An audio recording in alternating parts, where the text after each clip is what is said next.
Boa noite, sejam bem-vindos à Casa Espírita Manuel Quintão. Como vocês sabem, hoje é a nossa última sexta-feira do mês e do ano de 2018. Lembrando a todos que segunda-feira não haverá reunião pública e nem tratamento, o centro vai estar fechado. Hoje à noite a conversa com o Henrique vai ser perguntas e respostas, então já tem 2 pessoas com caneta e papel para que vocês tirem as suas dúvidas. Mesmo que vocês achem que a pergunta, minha pergunta vai ser tão boba, mas se tem dúvida, pergunte, né? Quem não quiser escrever pode levantar a mão e perguntar.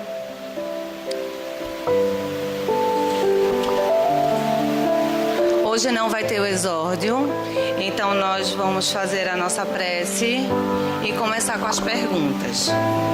Vamos fechar os olhos, elevar o nosso pensamento a Deus e a Jesus, agradecer por mais um ano, pela oportunidade que Ele nos dá, do conhecimento, né, do aprendizado, e que a cada dia mais possamos colocar em prática os ensinamentos de Jesus, lembrando que Deus colocou o nosso guia espiritual para estar ao nosso lado sempre, em todas as horas. E assim nós nunca estamos sozinhos. Lembrando também da espiritualidade que nos assiste, da Casa Espírita Manuel Quintão, e nessa certeza de que nós nunca estamos sós, agradecendo por tudo que nós tivemos neste ano, pedindo muita paz para todos aqueles que estão aqui, aqueles que não puderam vir, aqueles que nesse momento estão nos leitos de hospitais, nos presídios, em seus lares. Que o Senhor derrame uns bálsamos de bênção e de amor sobre cada um de nós. Que assim seja.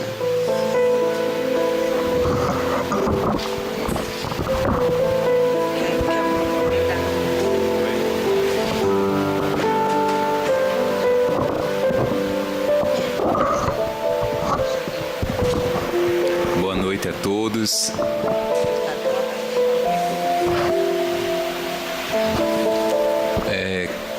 Hoje é nossa última reunião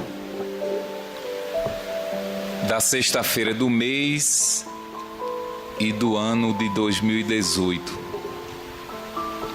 Só temos que agradecer a Deus pela oportunidade de estarmos aqui hoje, reunidos e unidos em seu nome. Vamos procurar responder as perguntas dentro da nossa compreensão. Não há professor, não há doutor em espiritismo, e as que não soubermos, com certeza vamos pesquisar para na próxima reunião de perguntas e respostas poder trazê-las. Primeira pergunta: quem foi Manuel Quintão? Obrigada. Boa pergunta. Muita gente frequenta a casa e não sabe quem foi Manuel Quintão. Manuel Quintão foi um dos presidentes da Federação Espírita Brasileira. Foi quem prefaciou o primeiro livro psicografado por Francisco Cândido Xavier, Parnaso de Além Túmulo, em 1932. E foi um espírito que, quando passou pela terra, fez o bem a quem precisava. Dedicou-se à doutrina dos espíritos e, na época, quando Chico Xavier começou a psicografar o Parnaso de Além Túmulo, Chico reuniu as comunicações que estava psicografando e, na época, enviou para Manuel Quintão, que era, na época, vice-presidente da Federação Espírita Brasileira. Manuel Quintão, quando viu aquele material psicografado por Chico era desconhecido, ele respondeu a Chico que enviasse tudo o que ele tinha, porque aquele material com certeza daria um livro. E foi o que Chico fez. Reuniu outras psicografias, enviou a Manuel Quintão, que organizou o livro e prefaciou o livro Parnaso de Além Túmulo. Manuel Quintão também, segundo alguns espíritos, em alguns livros psicografados, um por Carlos Bacelli, ele foi um dos 4 sábios da Grécia, sendo dos 4 o mais sábio, segundo está lá no livro psicografado por Carlos Bacelli, numa das suas existências. E temos certeza absoluta que foi também um dos espíritos que preparou o caminho para que Chico Xavier pudesse desempenhar o papel que desempenhou na doutrina dos espíritos. Um dos que vieram, como outros vieram também, e prepararam o caminho. Para nós, particularmente, ele foi um espírito que nós temos o maior respeito por ele, que quando nós, a grande maioria aqui dos médiuns que trabalham nesta casa, nós éramos de outra casa espírita, e na época houve uma mudança na direção da casa de presidência, e quem entrou como presidente não tinha maturidade suficiente, era uma pessoa de bom coração, tudo, mas não tinha a maturidade suficiente. Os espíritos que combatem a doutrina começaram então a ir lançando alguns dardos. Na época, Dr. Ciro era o nosso dirigente material, era o dirigente das reuniões de desobsessão, um dos maiores médiuns que nós, graças a Deus, tivemos a oportunidade de conhecer. Ele começou a avisar que determinados espíritos estavam atacando a casa espírita e que tivesse muito cuidado, porque o objetivo era acabar com os trabalhos. Foi dado o aviso,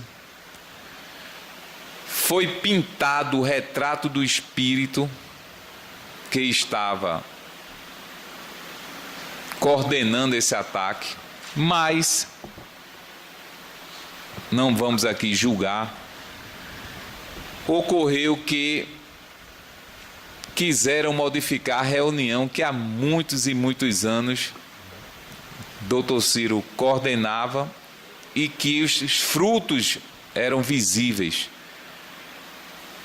E aí quiseram modificar todo o sistema de como nós trabalhávamos na época, e Dr. Ciro não aceitou a forma como queriam fazer o trabalho e preferiu se retirar. Quando ele saiu, obviamente, o grupo, na época, seguiu com ele. Também entregou lá os trabalhos e seguimos com ele. Não tínhamos para onde ir. Não tínhamos uma casa espírita para trabalhar. Dr. Ciro, à época, ele atendia todos os sábados, eram os terceiros sábados de cada mês. Era o terceiro sábado que ele não atendia, não é isso, Conceição?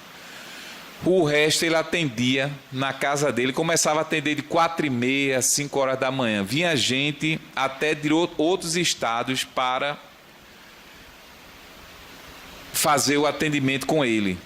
Gente obsidiada, gente doente, de todo tipo. Ele abria de noite, 10 horas da noite, ele abria o portão da casa dele em Olinda. Tinha um terraço. Ele deixava o terraço aberto, muita gente vinha com colchão para poder dormir. E começava a chegar gente de 10, 11 horas da noite, meia-noite, 1 hora da manhã, fazendo fila. Já chegou a ter 70, 80 atendimentos. Ele, então, tinha um quartinho lá atrás, ele tinha uma cadeira, ele assentava a pessoa numa cadeira, ele ficava em outra, via os espíritos, e aí doutrinava os espíritos, orientava as pessoas, e o pessoal saía de lá, muita gente chorando, porque chegava muitas vezes com um filho amarrado, latindo como um cachorro, e o psicólogo, o psiquiatra lá mandava, isso não está na minha alçada, procura um homem que tem lá em Olinda, que isso aí tem espírito no meio. E chegava lá, ele via os espíritos, mandava soltar a pessoa e começava a conversar com os espíritos, doutrinando, como nós fazemos aqui na reunião de desobsessão. E aí, o espírito esclarecido era conduzido e a pessoa voltava à sua condição normal. Vários casos desse tipo. E a gente com todo tipo de problema amoroso, sentimental, tudo que vocês possam imaginar. E os espíritos, através dele, coordenando e orientando. Nós não tínhamos para onde ir, fomos despejados e fomos para a casa dele. Ele disse, não, vamos lá para casa e vamos aguardar. Fizemos no sábado uma reunião na casa dele. Tinha na época uns 32 médiuns mais ou menos. Na sala da casa dele fizemos uma reunião, atendemos alguns espíritos desses que estavam combatendo a casa que nós frequentávamos. Atendemos alguns. Aí na outra semana o zum corre, já começou então a aparecer gente lá na casa dele. Não sei se Conceição sabe disso, estava presente, e outros aqui também. Começou a chegar lá e só estou sabendo que estão atendendo aqui agora. E fizemos lá as desobsessões lá, alguns casos. Numa dessas reuniões, a segunda ou a terceira, não me lembro bem, Dr. Ciro olha e diz, rapaz, sabe o que eu estou vendo aqui? Eu estou até emocionado com a presença desse espírito. Aí quem, Dr. Ciro? Ele fez Manuel Quintão. Ele foi presidente da Federação Espírita Brasileira e está aqui presente. Vamos ouvir o que é que ele tem a dizer. Aí pediu para que Carla se preparasse, médium, e recebesse Manuel Quintão. Ela incorporou e ele disse o seguinte: vim para ajudá-los. Ele era do Rio de Janeiro. Vim para ajudá-los. Não se preocupem. Em pouco tempo vai aparecer a casa espírita para vocês trabalharem. Discorreu mais sobre alguns assuntos. Passou-se Não deu 10 dias. Doutor Ciro estava na casa dele. Chega 2 amigos nossos e diz: doutor Ciro, tem um centro em Olinda que não tem trabalho mediúnico e só trabalha lá com criança, uma creche. E nós fomos lá falar com a presidente e ela ofereceu lá para o senhor dar uma olhada. Ele disse: vamos lá. Fomos até o Lar Transitório de Cristo, que trabalhamos até hoje lá, às terças e sábados. Chegando lá, ele olhou e disse, conversou na época com Dona Cabral, que era a presidente. Ela disse: escolha 2 dias para o senhor começar o trabalho aqui. Ele disse: eu quero a terça e o sábado. Ela fez: é de vocês. E começamos lá mais de 20 anos, né, César? Faz mais de 20, né? É porque eu não sou da tua idade e não estou com muita... 92, 93, por aí, né? Foi. Começamos lá com 3 gatos pingados. E daqui a pouco o trabalho foi, graças a Deus, se multiplicando. E hoje dá em torno de 200 pessoas, geralmente. E daí surgiu uma pessoa, foi na casa dele, disse: doutor Ciro, tem um terreno lá em Boa Viagem que eu queria doar ao senhor. Ele disse: a mim não. Se você quiser doar ao Centro Manuel Quintão, aceitamos. Ele disse: faça o que quiser, é do senhor. Aí ele recebeu, foi no cartório, passou para o Manuel Quintão, esse local onde estamos hoje.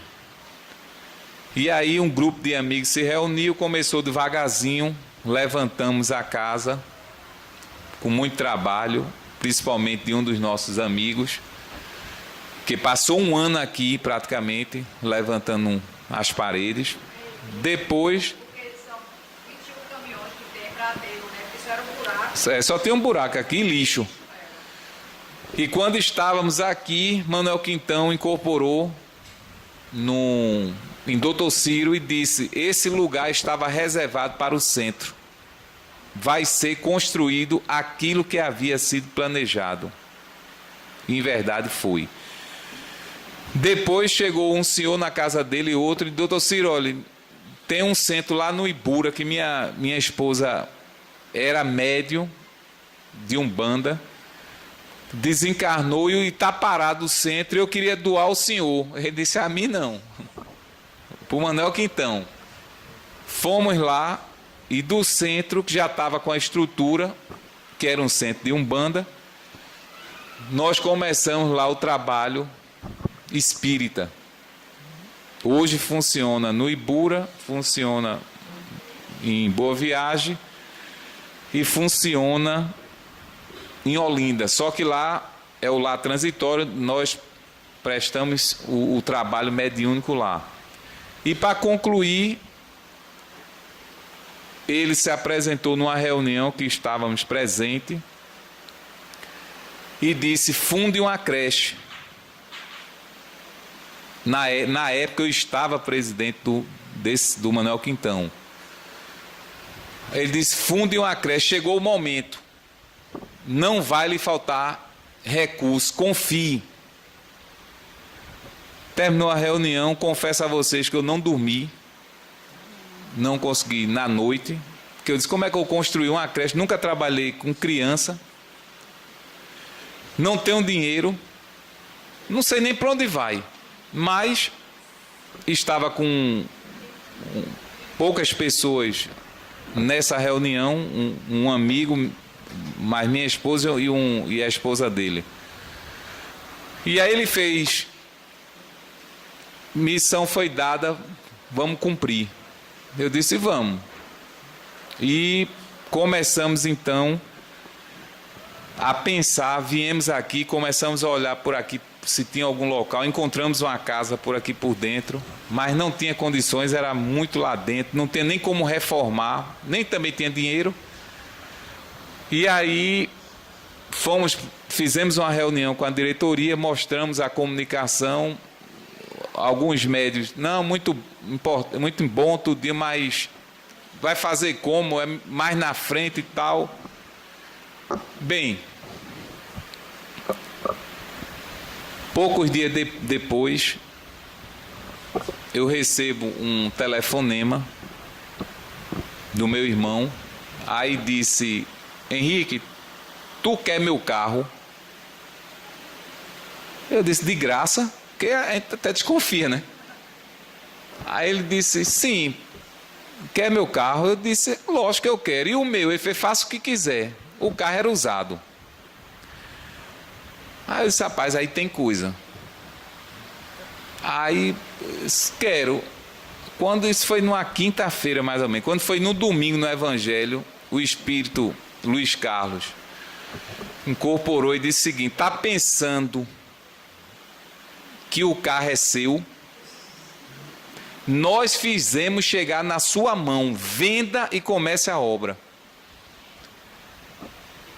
Eu peguei, vendi o carro, na época 40 mil, e disse: vou comprar o quê? Que não tinha terreno. Aí Odon, que estava comigo na reunião, disse: Henrique, eu tenho um sítio lá em Olinda, que é meu e do meu irmão. Quer ir lá ver? Eu disse: vamos. Quando eu entrei, que eu vi, eu disse: meu Deus, é aqui. Vai ser aqui. Eu disse: rapaz, vamos fazer. Aí consultei, lógico que eu nem feito da minha cabeça, né? Consultei os espíritos através do Dr. Ciro. Dr. Ciro, pergunte aos benfeitores aí se pode ser construído lá. Aí veio na época seu Lírio Ferreira, que é um dos dirigentes daqui, e disse: meu irmão, caridade é caridade em qualquer lugar. Faça a caridade. Confie. Cheguei, marquei uma reunião com o irmão dele. Acredito, quando eu estava indo me encontrar com o irmão dele, meu carro, que era novo na época, pifou. Sem mais nem menos, parou no meio da rua. Não dava solo, eu me arrepiava. Eu disse: meu Deus do céu. Aí pedi, orei, aí o carro pegou. Cheguei na reunião, disse: ó, Fernando, tu quer vender tua parte? Que o dono doou a parte dele, a gente vai construir uma creche lá, e foi os espíritos que mandaram. Ele disse: rapaz, ó, eu não vou te dar porque eu estou precisando, que eu me separei agora, mas vou te vender por 15 mil reais, tu paga em 3 vezes. Ele está fechado. Começamos a obra, paguei a ele com 25 mil reais. Digo a vocês, umas 3, 4 vezes, que o dinheiro foi acabando na conta. Eu sentado com o Odon no Shopping Recife, naquele Plim restaurante, eu disse: Odon, a gente vai ter que parar essa semana a obra. Não tem como mais, eu não tenho de onde tirar mais dinheiro, acabou o recurso. Paciência. Eu recebo uma ligação na hora no celular. Acredite quem quiser, quem não quiser é livre. Aí um amigo nosso disse: Henrique, como é que está a creche? Eu disse: rapaz, acabei de conversar agora aqui. A gente vai parar, infelizmente vai ter que parar essa semana agora. Ele disse: parar de jeito nenhum.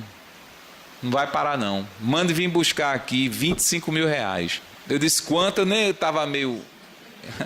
Na época, eles 25, pode vir mandar buscar. Eu peguei o endereço, desliguei, eu disse: Odon, tu não vai acreditar não, bicho. Ele disse: o que foi? Ganhamos agora 25 mil reais para a creche. Ele fez: rapaz, isso é hora de tu brincar. A gente tá falando uma coisa séria. Eu estou dizendo a você. Aí liguei na hora para o motoqueiro da empresa: meu amigo, ó, vá nesse endereço. Ele foi lá e trouxe o cheque. Isso aconteceu umas 3, 4 vezes. fatos de eu estar olhando para o computador, vendo, e o telefone tocar, e a pessoa perguntar pela creche, eu dizer da dificuldade, e a pessoa dizer, não, eu banco. E bancou. E hoje, graças a Deus, estamos atendendo quase 200 famílias, crianças necessitadas de tudo, não é pobreza, é abaixo da pobreza, que não tem nem banheiro em casa, mas conseguimos, graças a Deus, graças aos espíritos, formamos um grupo que é o Clube das Orquídeas, que são mulheres voluntárias, e o Clube dos Cactos, que são homens. Os cactos não estão com essa bola não, mas as orquídeas mandam ver. E esse grupo vai trabalhando, trazendo pessoas, e sobrevivemos através de shows que nós fazemos. Nena está até aqui, está ali minha querida Nena, que é a madrinha da creche. Chegou na creche, nunca tinha visto Nena na minha vida. Júnior disse, vou levar uma cantora, uma amiga minha que vai ajudar a gente. Quando eu entro na creche, está a Nena chorando, eu pensei que tinha acontecido alguma coisa. E Nena emocionada disse, querido, eu sempre sonhei com isso aqui. Quando eu era nova, eu desenhava, fazer uma instituição que atendesse pessoas tal. E quando eu entro aqui, era o que eu tinha desenhado, é isso aqui. E se juntou a nós, está conosco até hoje, junto com outras orquídeas que estão aqui, e outros cactos. E assim vamos, e convidamos a todos para que em 2019, se quiser começar com o pé direito, se quiser ajudar, seja na sua profissão, seja da forma como quiser, nós estamos com as portas abertas. Vamos correr, porque senão a gente vai ficar só na primeira pergunta. Quando desencarnamos, podemos nos encontrar com nossos pais desencarnados? Eles reconheceram, como eles reconhecem, né? Deve ser como filhos, ou seremos estranhos? De forma nenhuma. Para começar, não precisa se desencarnar para se contar com seu pai e sua mãe. Quando você dorme, você se desprende do corpo. Muitas vezes você vai até seus pais ou eles vêm até vocês. Isso aconteceu comigo. Minha mãe desencarnou e eu acordei num certo dia em prantos, porque eu acordei com um sonho tão real que eu acordei chorando, porque eu tinha ido visitar onde ela estava, no hospital. Vejo até a escada, que era a escadaria, o vestido que ela estava, minha tia na frente, e ela amparada por dois espíritos, que tinha sido recente o desencarne. E eu me lembro que quando ela me viu, ela teve uma surpresa que ela não esperava. Eu sabia que eu ia até ela, que eu ia pedir muito aos espíritos para ir. E para ela, quando ela dobra que me vê, foi uma surpresa. Eu fui, abracei e acordei com a coisa material, o abraço. Então isso aí é muito comum e natural. Não precisa você desencarnar para se encontrar com os seus entes. Agora, quando desencarnar, com certeza, se eles estiverem desencarnados ainda, com mais facilidade vão se reencontrar e vão ver vocês como filho que foram, como pai, como mãe, como irmão, da mesma forma, do mesmo jeito. Então, é ter o merecimento para que o encontro ele possa se dar da forma mais rápida e natural possível. Porque tenho péssimas sensações de espíritos. Se trabalho, leio e estudo. Isto basta me aborrecer. Porque tenho péssimas sensações, não é isso? De espíritos Se trabalha, eu estudo. Olha, se o Cristo foi tentado, avalie a gente. Chico Xavier não teve tréguas quando encarnado. Era a perseguição dos espíritos para tentar exatamente atingi-lo. Então, ainda bem que você lê, trabalha e estuda. Imagine se não fizesse isso. Onde é que estava? Então, isso é natural. E quanto mais você tiver o conhecimento, quanto mais você estudar, ampliar o seu conhecimento, maior a sua responsabilidade. Mas também, melhor defesa você terá contra os ataques. Você não vai cair tão facilmente nas armadilhas. Não é que não vá cair, mas através do estudo você vai se precaver melhor. Continue estudando, trabalhando cada vez mais.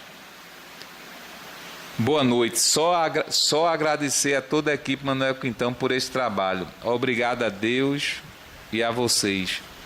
Nós aqui agradecemos também a essa equipe que ampara todos nós. Como proceder quando nossa mãe é super grossa conosco? Olha, a lei está no Evangelho. Honrar pai e mãe. Se é grossa, graças a Deus você está tendo uma compreensão que talvez ela não tenha. Então não responda a grosseria com grosseria. Procure naquela grosseria compreender a condição dela. Mas não querer rebater da mesma forma. O Evangelho diz, perdoai não só 7, mas 70 vezes 7. Ou seja, o perdão é incondicional. Então, quando a mãe vir com grosseria, o pai, seja lá quem for, procurar exercitar o perdão e a paciência. Porque, como diz Carlos Bacelli, né? Ele diz, se a gente não tiver quem teste a gente, como é que a gente vai evoluir? Tem que ter os testes. Então, os parentes difíceis são testes na vida da gente. Como a gente pode ser teste na vida dos parentes? Mas é nessa convivência que o espírito cresce. É aprendendo a silenciar. É aprendendo a retribuir um mal com um bem. Aí a gente vai aos poucos burilando. É fácil? Não é fácil, gente. Estamos dizendo aqui que isso é muito difícil. É difícil. Mas se você não começa, você não chega. Kardec diz no Evangelho, reconhece o verdadeiro espírita pela sua transformação moral e pelo esforço que empreende para dominar as suas más inclinações. Ele não dominou ainda. Ele está lutando. Não é um passe de mágica. Você vai cair, vai. Mas você levanta. Hoje você não teve aquela tolerância, mas se você se arrepende, já é um passo. Você vai lá amanhã e pede perdão. Na segunda vez você já consegue mais dominar o ímpeto. Daqui a pouco a pessoa está falando, você não está nem ouvindo, está dizendo que Deus lhe abençoe, que Jesus lhe ilumine. Está nem ouvindo. Quando a pessoa termina, ouviu, você ouviu, está certo. Sabe nem o que foi que disse. Você não é obrigado a receber uma encomenda e ficar com ela. Alguém chegar com um balde de lixo e despejar em você, você não é obrigado a ficar. Você pode dizer, olha, pode levar. Vá com você. Então isso é um exercício. Procure tratar da melhor forma possível. Como fazer para me associar ao Centro Manuel Quintão? Obrigado. E aí na secretaria aí e vão dar as informações para você se associar. Lembrando que o centro ele não vive, aqui não tem questões políticas, não tem nada. Aí como é que funciona? Os participantes, os médios, aqueles que têm boa vontade, cada um dá o que tem, o que pode, para pagar a conta de luz, pagar o funcionário e manter a casa funcionando. Saldo na conta é 0, mas final do mês, graças a Deus, aparece aí umas doações que dê para pagar pelo menos os encargos. Como a pessoa possa, seu crer, como a pessoa possa ver, sentir, etc., para se tornar um médium. Olha, não é assim, tá? Que a pessoa queira.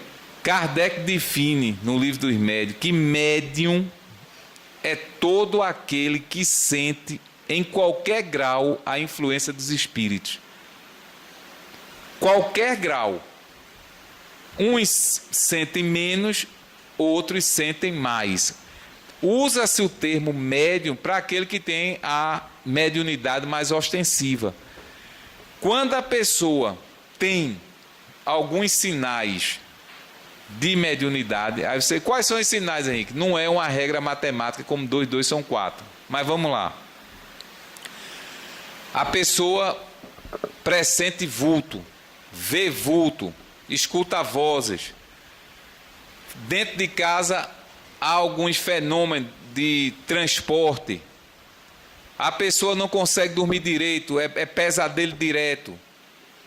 Cai da cama às vezes, pega o livro voa. Confusão mental, alternância de humor. Tanto faz a pessoa tá rindo, daqui a pouco começa a chorar. Ou tá chorando, daqui a pouco começa a rir. São alternâncias e são indícios. Então, se a pessoa tem alguns desses indícios e outros, aí vá lá para o Livro dos Médiuns estudar, que é o maior tratado de mediunidade que existe no mundo. Esse livro aqui, Livro dos Médiuns, Allan Kardec.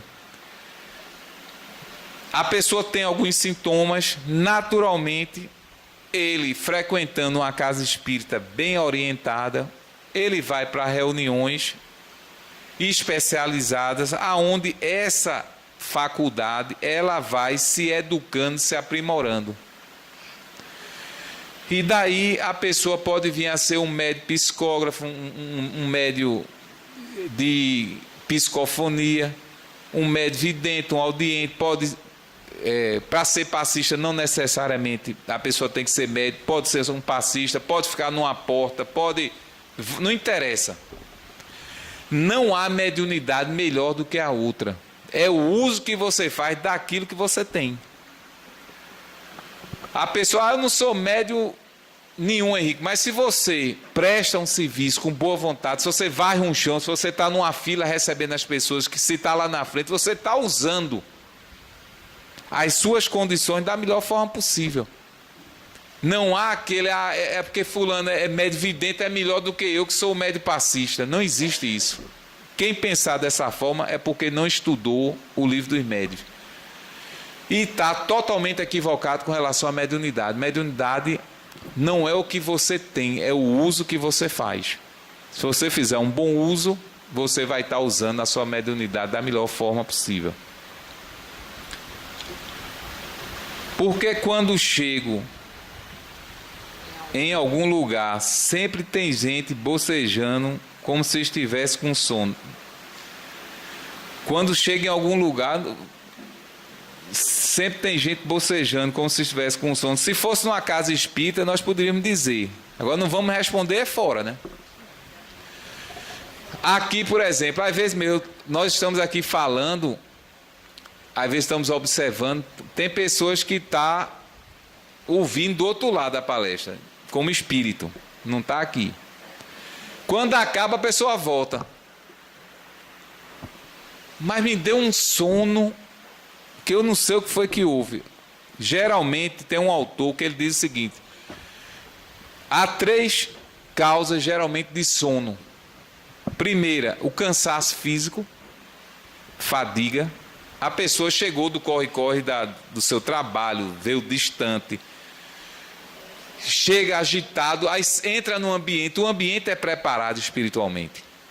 Aí a pessoa senta, relaxa, está ouvindo uma musicazinha, daqui a pouco, naturalmente, o cansaço induz. Você dorme, dá um cochilo, dá uma bocejada, é normal. O segundo, a pessoa chega, e estou eu hoje na hipótese, né? Aqui, a pessoa chega, vixe Maria, olha quem é, Henrique, pelo amor de Deus, esse aí eu não assisto não. Aí vai dormir mesmo, porque não quer ouvir. Não simpatiza, não gosta, naturalmente. É indiferente, então ele vai dormir. E a terceira, que é a mais comum, são espíritos que acompanham os senhores e as senhoras e querendo fazer com que você não escute, porque se escutar, muitas vezes você vai despertar e despertando você vai dar um passo. Ele magnetiza você. Você fica... Terça-feira passada eu levei um amigo meu para o centro, lá de Rio Doce. Ele quase caiu da cadeira. Eu já estava agoniado, porque eu disse, se ele cair, eu não vou me aguentar. Ele teve que botar o celular na mão, para quando o celular ia cair, ele segurava. Terminou a reunião, ele estava bonzinho. Aí quando eu também tenho que soltar uma notinha com ele, quando terminou, eu disse, meu amigo, que carga, viu? Ele disse, Henrique, rapaz, eu estava bonzinho. De repente, uma coisa me tomou. Eu disse, vai para a desobsessão, meu amigo, não tem para onde correr, não. E realmente tinha um espírito com ele.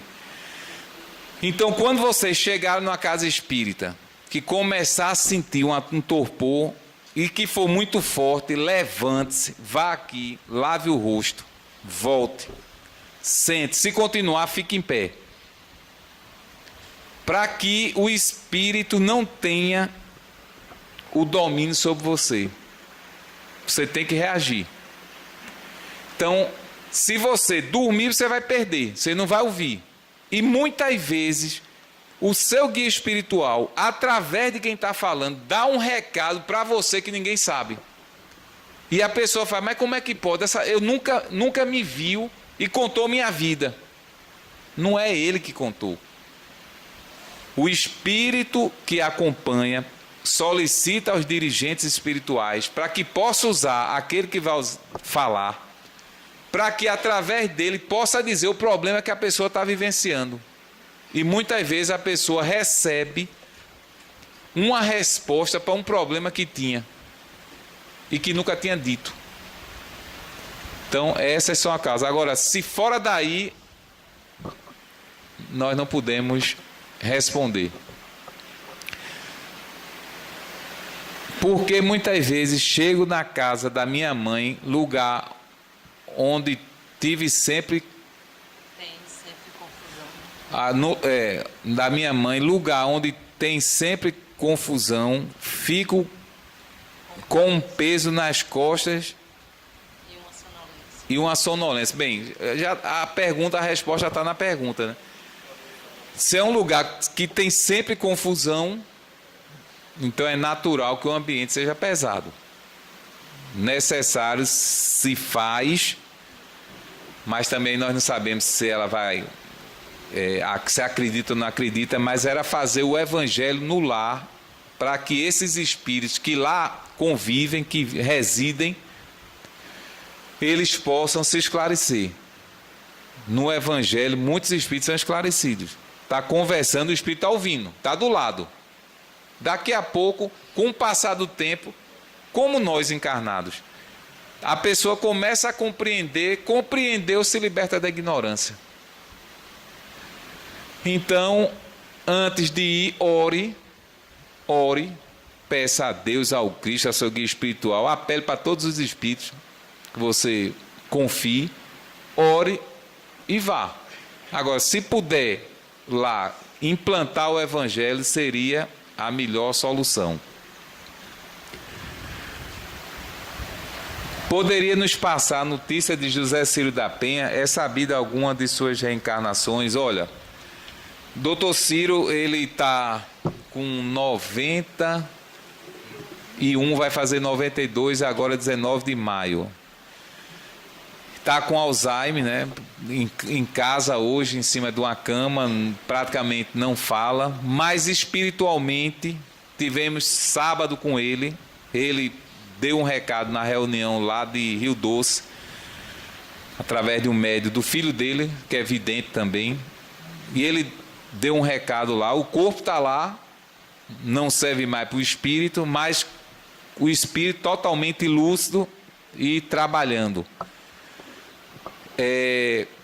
Algumas reencarnações dele sabemos, tivemos notícias de algumas personalidades que ele foi, mas me reservo aqui a dizer, porque possa ser que tenha gente que vai dizer que está fantasiando aquilo outro, mas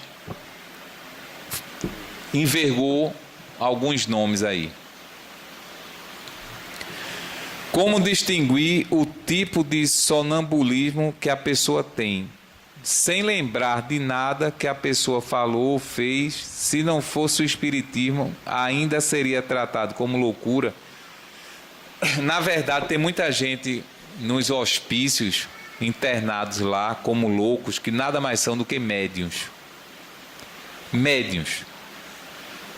Mas que, na condição em que nasceram, muitas vezes familiares não conseguiram perceber e internaram. Quem quiser ler sobre isso, é um livro extraordinário chamado E as Vozes Falaram. É de Fernando Duó. Ele conta a história de Alfredo de Cantales, que passou um período internado como louco no sanatório no Rio de Janeiro. E é uma das histórias de amor mais lindas. Eu já li esse livro acho 3 vezes.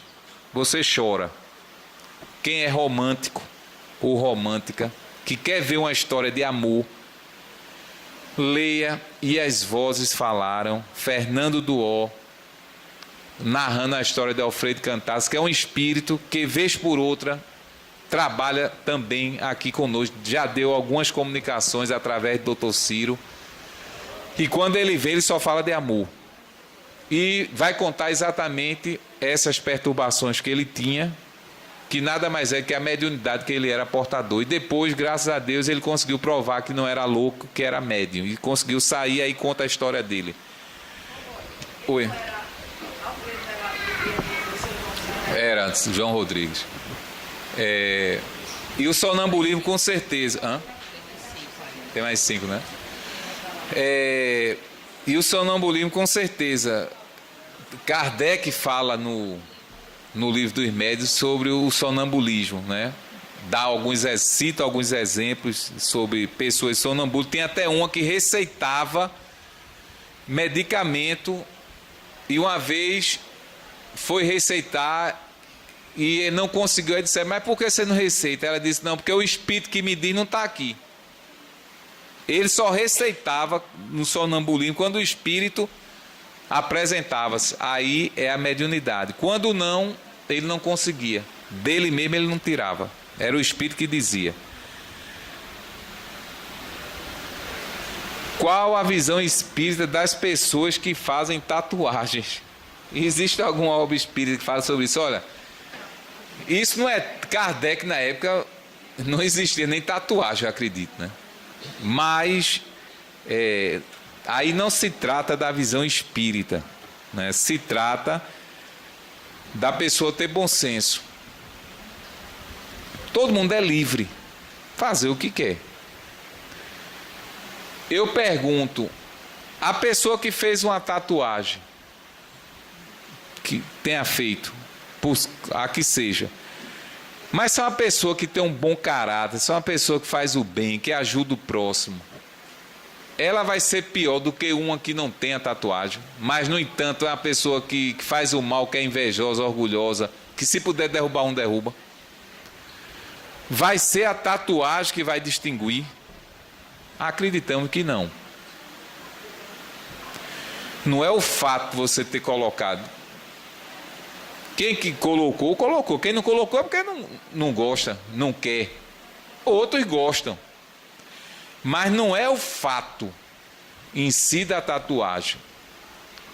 É o fato do que você é como ser humano. Não é o que você colocou no seu corpo.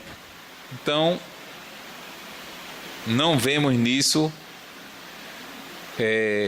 algo que vá prejudicar, desde que a pessoa tenha uma boa conduta.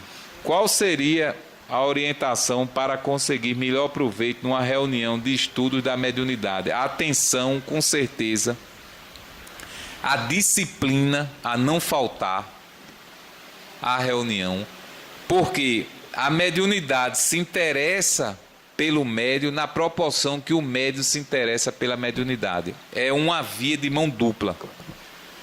Se você está estudando mediunidade, você é médium, está começando, você tem que ter dentro de si o determinismo, a responsabilidade para que os espíritos possam confiar em você.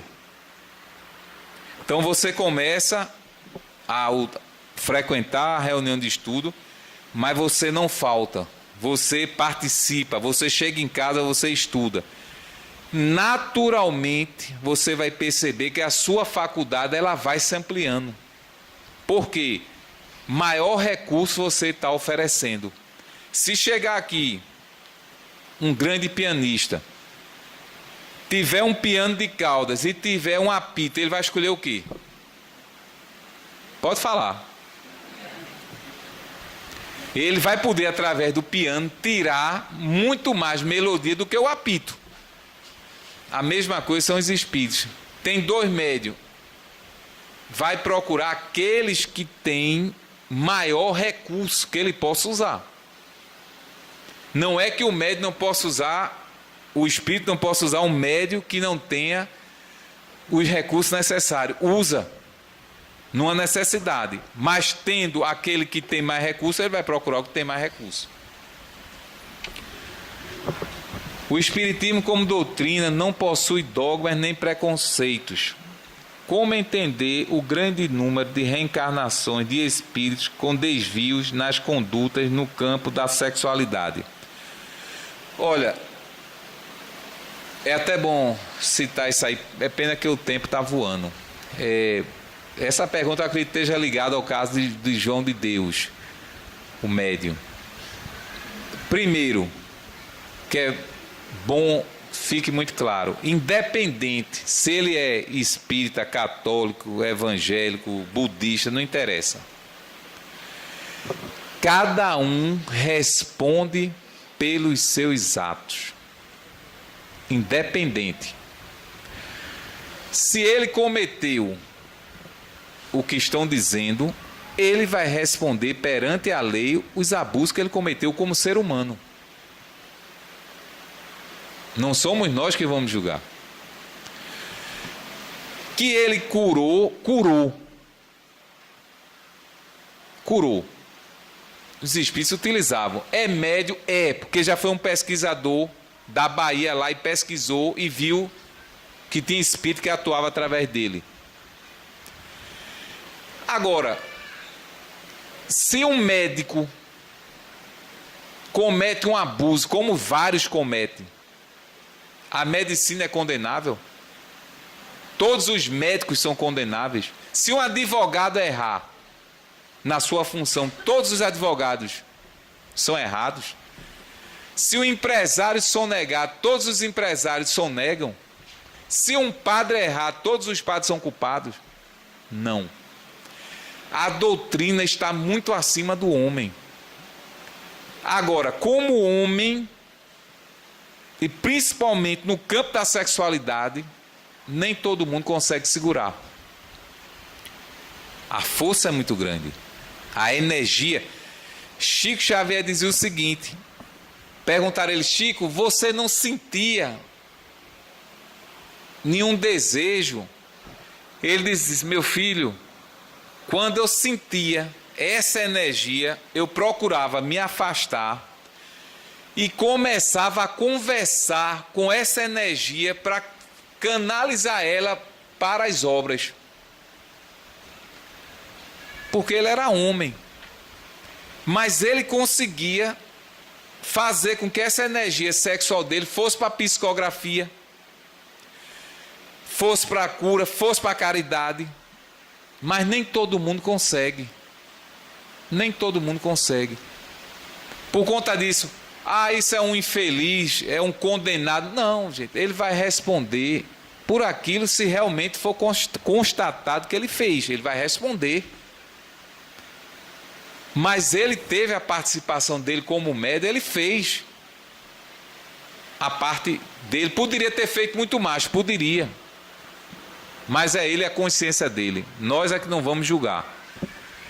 Então, não é fácil para o... É por isso que nas casas espíritas nós evitamos o atendimento individualizado,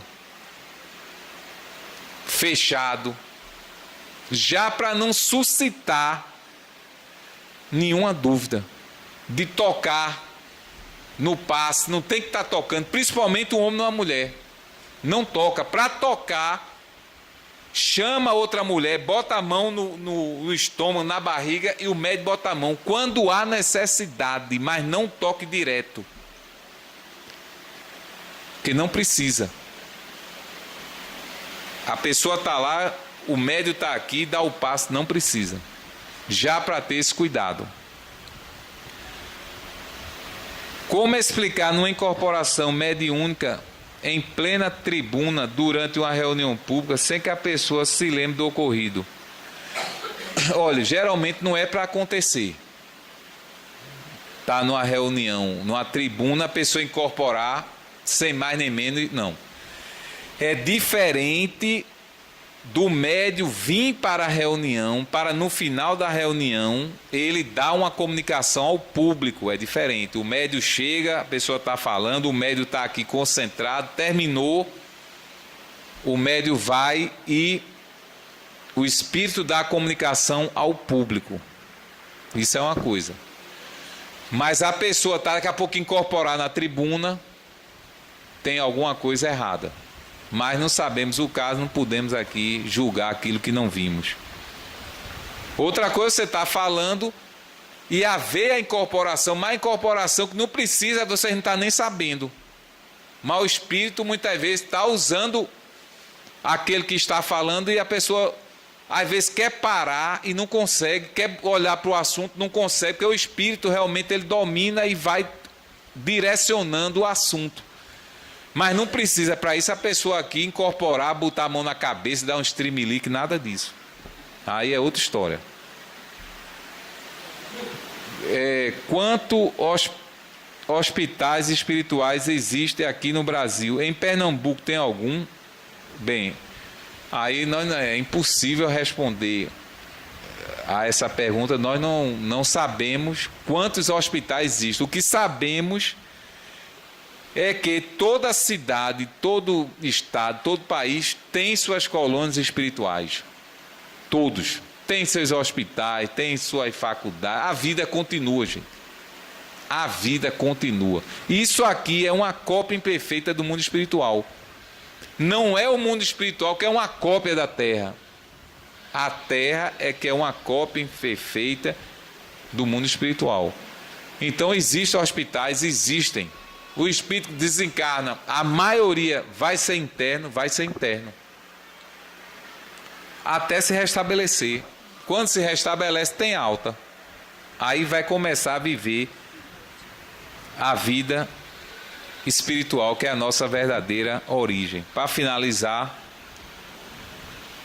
você poderia sugerir que livros para termos como referência para reagirmos da melhor forma com pessoas agressivas e espíritos perseguidores?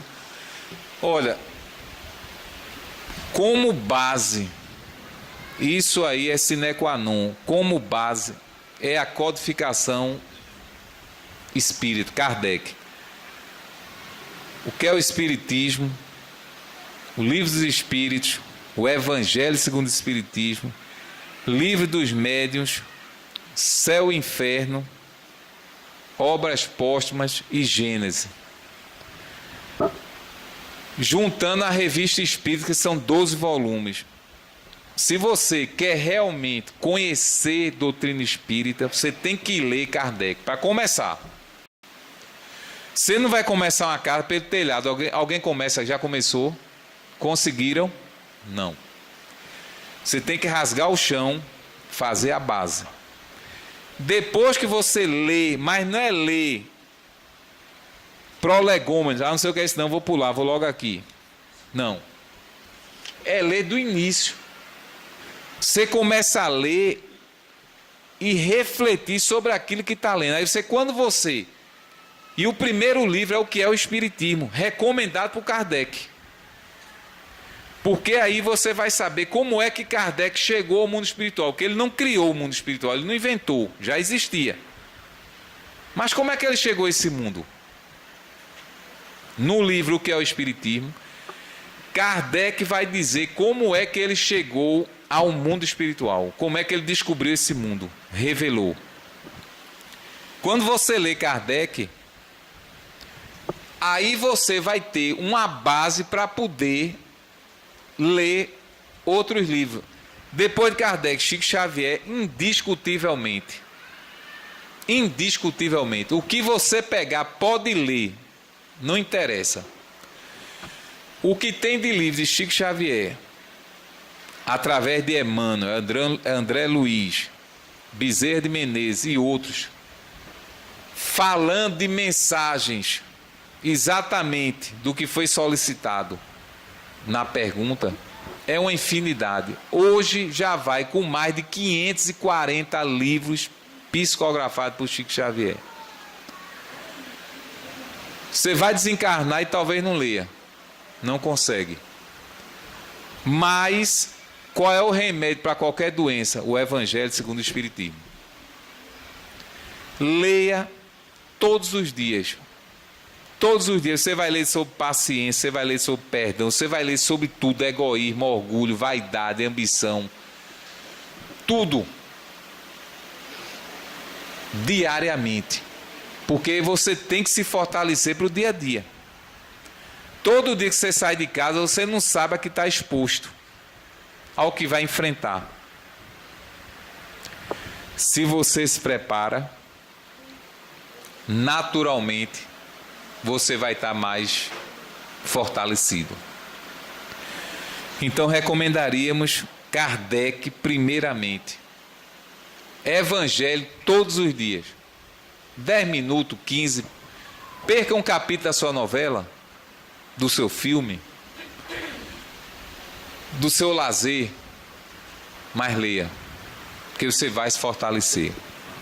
Chegado nosso horário, vamos agradecer a Deus através de uma prece para darmos continuidade ao nosso trabalho no atendimento aos espíritos necessitados. Senhor Jesus, mais uma vez te agradecemos de joelhos em espírito por mais esse ano que se encerra, pela oportunidade que nos concedestes de nos encontrarmos numa casa espírita, aprendendo acerca da imortalidade da alma, da continuidade da vida, aprendendo através dos ensinamentos dos nossos benfeitores espirituais, esse preparo tão necessário para que, quando chegue a nossa hora, possamos partir daqui com a consciência de que a vida continua e que o nosso despertar no mundo espiritual seja da forma mais tranquila e lúcida possível. Te agradecemos de coração por esse ano de trabalho, que possamos em 2019 fazer muito mais daquilo que não conseguimos nesse ano que se encerra. Agradecidos por tudo, em teu nome, em nome de Deus, com a permissão dos nossos benfeitores espirituais, de Manuel Quintão, damos por finalizado a nossa primeira parte dos trabalhos da noite de hoje, desejando a todos muita paz, saúde e progressos espirituais.